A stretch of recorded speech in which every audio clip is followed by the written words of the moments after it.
What is going on, everyone? My name is Andy. Welcome back to another Euro 2020 fantasy video. What did I say yesterday? I wouldn't be doing any videos about sticking and twisting and captaincy throughout the week. And here I am. It's Saturday morning I was going to say in the UK, in Ireland. It's 9:45 in the morning, and here I am making a video. Now, let me put a few caveats out there right now. I will not be doing a video like this every single day, but what happened yesterday was like is made for an interesting talking point, right? Everyone's like, oh, we're all going to play aggressive, boom, and Insigne gets 8 points. Do I stick or do I twist, right? And everyone is asking this same question, and I thought it would be good to at least do one video purely on captaincy and strategy for sticking and twisting. What I will say is, it's 9:46 a.m. in the morning. There's no graphics here. I'm just going to be talking on this screen, right? I just want to get this done and out as quickly as possible and talk about it. So the idea of the video is stick or twist. So give it a like if you enjoy it. Hit subscribe, of course. Stick or twist on captaincy. Now, obviously, we've only had one game, and this match day is different to the others. I think it's different to all the others in that there's 5 days, right? So for match day 2 and 3, Italy, because obviously they always have the opening game on a separate day, usually anyway, Italy will play on the same day as other teams in the following match days, and there'll only be 4 days, right? So straight away there's less captains to have in the future match days. But the question is, should you stick or twist, right? Anyone with Berardi, why are you even asking? 6 points. If you've got Donnarumma, Berardi, 6 points, you twist. Okay, you got plenty more captaincy options to come. Even if a striker gets 1 goal, as long as they play 60 minutes, etc., then they're going to be on 6 points as well. And obviously, the hope would be that they would get more. So 6, you definitely twist.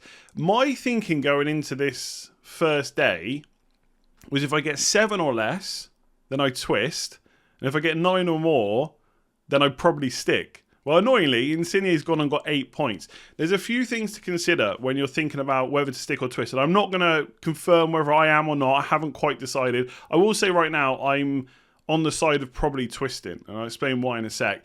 So you got to think about it a few ways, right?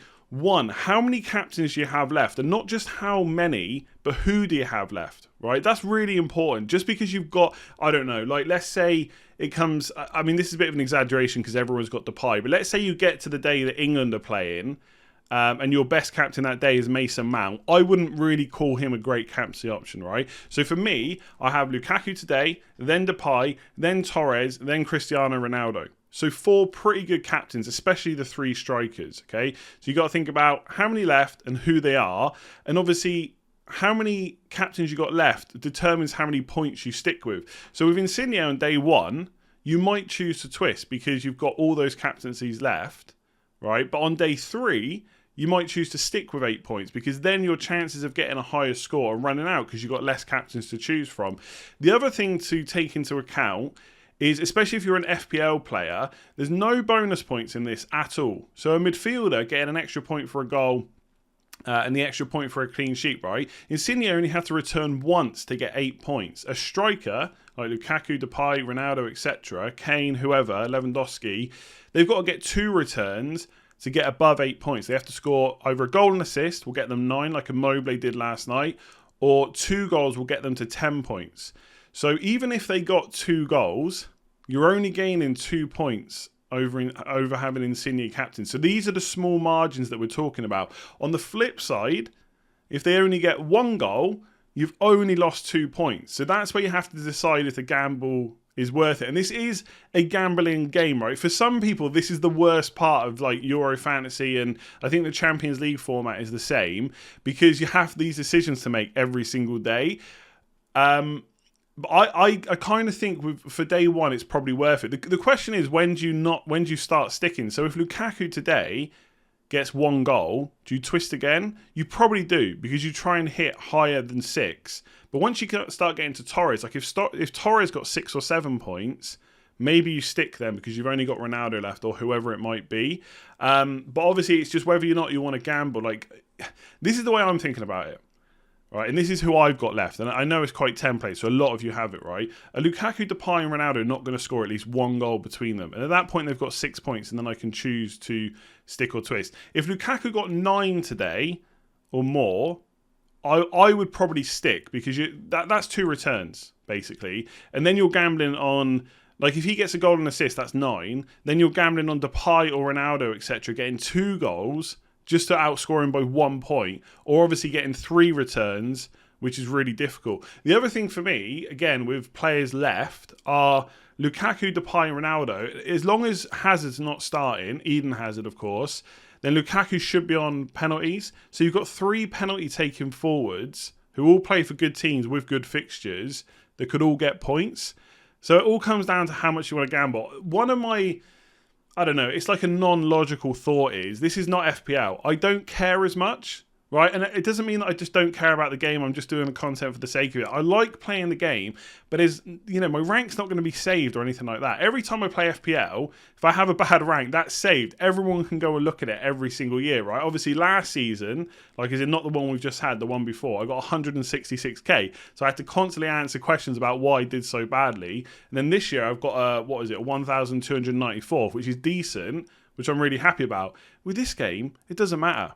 Right, the rank's not going to be saved. The only time I would say you play maybe a little bit more cautiously is if maybe you're in a money mini league or something like that. I'm just not in any of them. I'm literally just playing for fun, really, to try and get the best rank I can. Maybe win. I'd love to win my own mini league, right? The Let's Talk FPL mini league. But I think there's over 15,000 people in there at the moment, so that's going to be pretty difficult.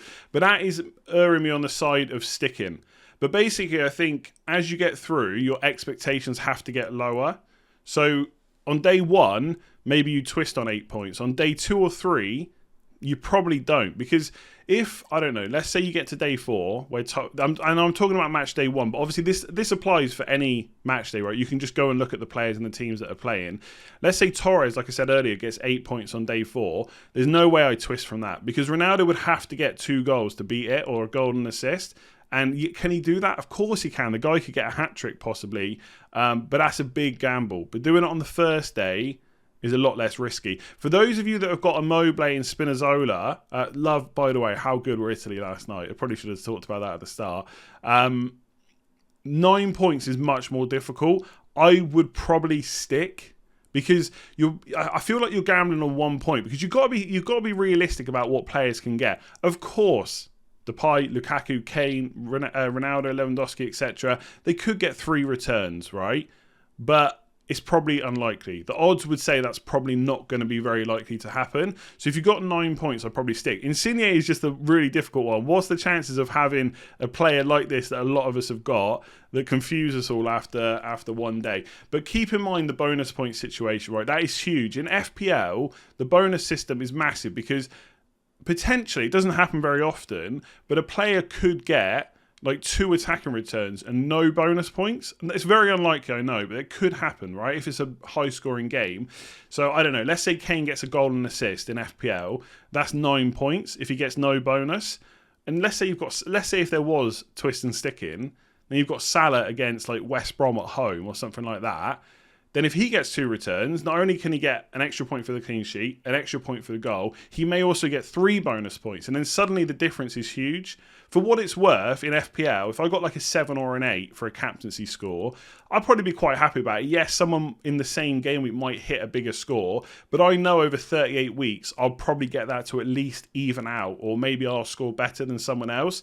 But in this game, it's a lot more difficult, and the points in general are just going to be lower because of no bonus points. So for those of you in Insigne, I think you are or anyone who's watching this at any point where you've got 8 points for your captain on day 1, you're in a tricky situation, because I think 7 or lower, I definitely twist. 9 or higher, I definitely stick. 8 is in that middle point. For me, I think it's just a bit of fun. I'd like to try and go on and get a high rank as I can, maybe even win the whole thing, who knows. And therefore, right now, I'm erring on the side of twisting, but I haven't quite decided. I've not changed the captaincy yet, because I just think Lukaku, Depay, Ronaldo, Torres, can they get 2 returns between them? Bearing in mind, Insigne's only got 1 return. I think they probably can. Let me know what you're doing in the comments below. Give it a like, hit that subscribe button. I know there was no fancy graphics or anything like that, but it's Saturday morning. Right now it's 9:55, so I've done that in one take. pretty good, right? Thanks for watching. I'll have a video out tomorrow on the Limitless Matchday 2 chip, hopefully, anyway. I'm just deciding whether to put it out before or after the England game. I'll probably put it out after, even though everyone will be way too hungover or whatever to watch it. But there you go. I'm going to do it anyway. Let me know below whether you're sticking or twisting on Insigne. If you've got Berardi, stop even thinking about it. Just twist. If you've got Immobile, Spinazzola, you probably stick unless you really are a gambling person and you want to go for it completely. Hit that like button, hit subscribe, enjoy your weekend, and I'll see you soon.